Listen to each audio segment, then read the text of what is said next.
março do ano passado, e que tem, justamente, no Conselho Consultivo, esse espaço de construção, articulação. O Conselho Consultivo é formado pelo MCT, por intermédio da Secretaria de Desenvolvimento Tecnológico e Inovação, que preside o Conselho, as duas agências do Ministério CNPq e a FINEP, o MDIC e o BNDES. Há, naturalmente, que envolver as esferas estadual e municipal, e, portanto, participam também o Conselho Nacional de Secretários para Assuntos de Ciência, Tecnologia e Inovação, o CONSECT, o Fórum Nacional de Secretários e Dirigentes Municipais de Ciência, Tecnologia e Inovação, o Sistema SEBRAE, que, embora trate apenas de micro e pequenas empresas, na visão de cadeia de valor, não poderia ficar de fora, a CNI e a Amprotec, como entidade representativa do segmento. Como resultado, na 4ª Conferência Nacional de Ciência, Tecnologia e Inovação, realizada em maio, pela primeira vez se abre um espaço e há um painel sobre o tema, sala cheia, 250 pessoas, cabiam umas 150 na sala, muito interesse pelo assunto. Os resultados estão sendo agora consolidados, tivemos uma prévia dos resultados, né, no livro azul, que a professora Ana Torcomian apresentou na quinta-feira à tarde no nosso seminário lá em Campo Grande.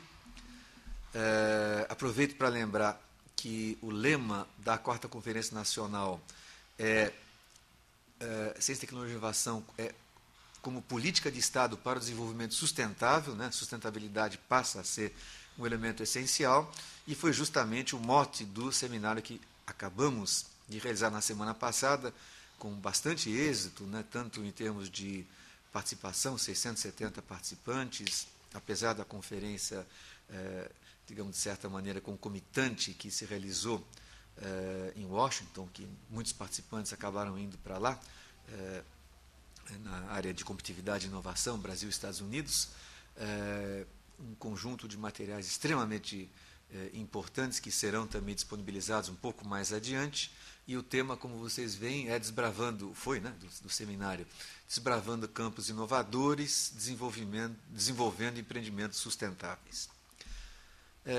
O início da conferência na terça-noite foi buscando revisitar um livro escrito por Stefan Zweig. Stefan Zweig, um refugiado judeu austríaco, na época o mais publicado autor de ficção do mundo, e que se refugia no Brasil, e em 1942, desesperado com a situação do mundo, ele e sua esposa Charlotte se suicidam. Pouco antes, em 1941, Stefan Zweig tinha escrito um livro muito interessante, que também vocês podem baixar, comprar em sebo ou baixar na internet, e que é intitulado Brasil, o País do Futuro.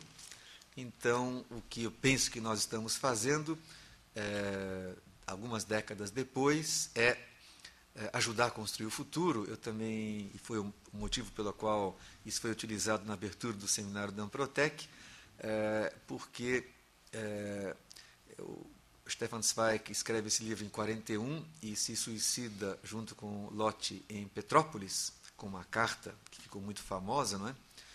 E expressando o desespero. 1942, o auge da Segunda Grande Guerra, os nazistas, com todas as indicações de que dominariam a Europa e sabe-se mais o quê. Mas na mesma Petrópolis que, em 1987, portanto, várias décadas depois, um conjunto de 13 jovens ousados, né, pensam como construir o país do futuro e criam Amprotec. Um conjunto de jovens sonhadores, vários deles ainda ativos, um deles, Maurício Guedes, hoje é o presidente da Associação Internacional de Parques Científicos e Tecnológicos, da IASP, né, com visão e com articulação, chegamos lá, e aí eu trago, já que Zweig é do mundo da literatura, que consegue expressar melhor os sentimentos, né, uma frase de Marcel Proust, né, que se sonhar um pouco é perigoso, a solução não é sonhar menos, é sonhar mais.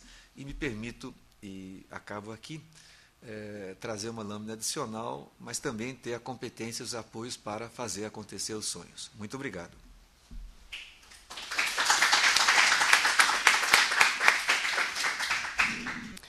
Muito obrigada, professor Plonsky. A gente abre agora, então, para um debate. E lembro a quem estiver nos acompanhando pela internet que podem ser enviadas perguntas para o e-mail iearesponde@usp.br. As inscrições. Bom dia, professor Ari, bom dia a todos. Eu sou o Luiz Caseiro, trabalho aqui no Observatório.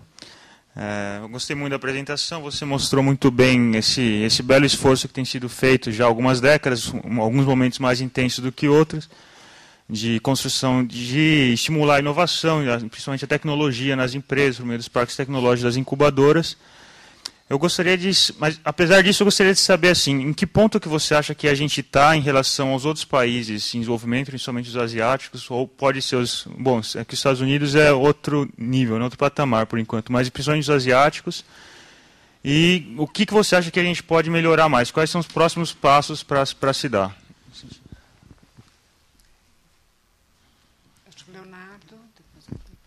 Leonardo, doutorando a Poli. Professor Ari, parabéns pela apresentação. Minha pergunta ela tem um gancho na pergunta do Luiz. O professor Glauque vive apontando que o Brasil precisa dar um salto em inovação. Um desses saltos está relacionado ao empreendedorismo, à construção de parques tecnológicos. E hoje está vivendo uma experiência interessante nos Estados Unidos, que está tendo uma corrida tecnológica muito forte pelas novas formas de biocombustível, segunda e terceira geração, biomassas. Isso tem envolvido não só os parques que já existem, a criação de novos parques, a revitalização dos parques tecnológicos.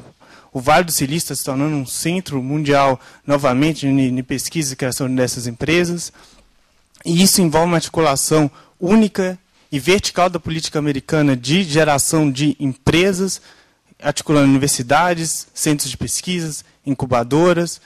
Eu gostaria de fazer essa pergunta para o senhor, se o Brasil está caminhando para uma experiência parecida, por exemplo, no pré-sal, e como nossos parques tecnológicos estão caminhando para essas novas corridas tecnológicas no mundo.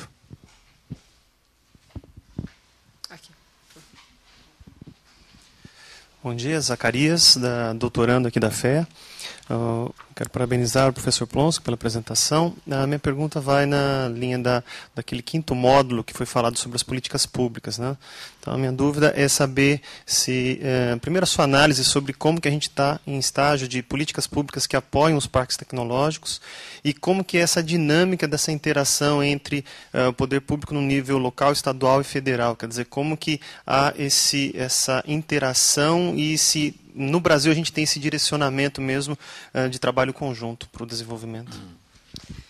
Professor Plonsky, eu vou propor ao senhor que responda essas primeiras 3 perguntas. Nós temos mais 4 na sequência já. Opa! Muito obrigado pela gentileza das boas questões.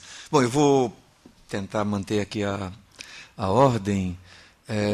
Luiz pergunta em que estágio estamos comparando com outros países e próximos passos. Evidentemente, não vou tratar da inovação como um todo, mas especificamente do que a gente chama de empreendedorismo inovador, é o seguinte, como incubadoras, na parte que se refere a apoio às startups, seja em quantidade, seja em reconhecimento, seja, eu acho que, de fato, no que acontece, nós estamos no topo da primeira divisão do mundo. Em termos de quantidade, nós somos possivelmente o 4º mercado do mundo, incubadoras de empresa. No campo de reconhecimento, é muito forte. No ano passado, o Banco Mundial realizou o primeiro Fórum Global de Inovação e Empreendedorismo, muito voltado a incubadoras de empresa, junto com o nosso 19º seminário em Florianópolis, não é? Tivemos, novamente, nessa linha aí de sonhar muito, bastante, mas ter também alguma competência de implementar. Nós tivemos mais de 1.000 participantes de 77 países, né? Nós já tínhamos feito um primeiro evento, o primeiro World Global Conference on Business Incubation em 2001 no Rio de Janeiro. Enfim, então, em termos de reconhecimento, é bastante forte. Em termos de conhecimento, que é